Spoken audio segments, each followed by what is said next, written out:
yeni meyxanalar ünvanını təqdim edir. Kanala abunə ol, ən yeni meyxanalar sənə gəlsin.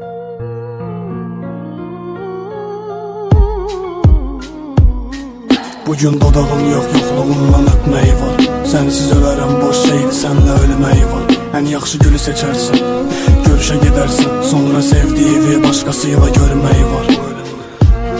Şərabı tərk edə bilmirəm, İçəndə sən varsan. Dedim ki ürəyimi qırma, dedin ki özünü düşünmə. Niyə başa düşmürsən, içində sən varsan. Adəm Həvvanı gördü, meyvəyə baxmadı insan. Baxmadı insan. Ona qaçarkən attığın addımlara var, diqqət elə. Çünki xəyallarımı tapdalayırsan. Oturub yazarsan hər gün, o isə darıxmazkən ürəyimi sındırsın, nəysə xoş deyil.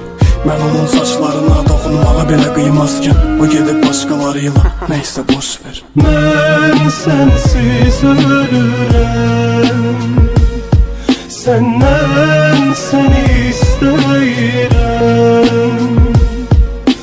Ruh bədəndə durur, sənsiz yaşamaq olur.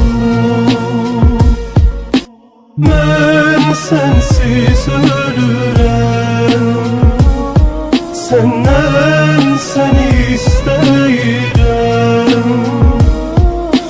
Ruh bədəndə durur,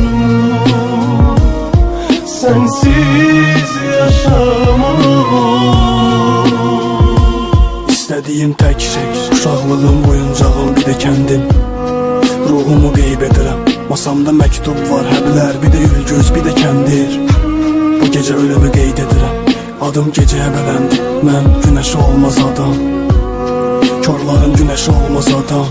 Mən sənin sahilində qərq olmuş kiçik gəmi, sən mənim günəşi olmaz adam. Hər gecə yatmırdım, müəllim əsəbləşirdi yazıma və xəddimə.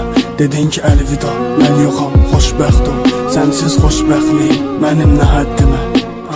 Səbəbim içki yox, ətrin oldu, ölümlə əlbir oldu. Bir də yaxşı yadıma düşmüşkən belindəki qırmızı ip xəyallarımın boynuna bir kəndir oldu. Mən sənsiz ölürəm, səndən səni istəyirəm. Ruh bədəndə durur,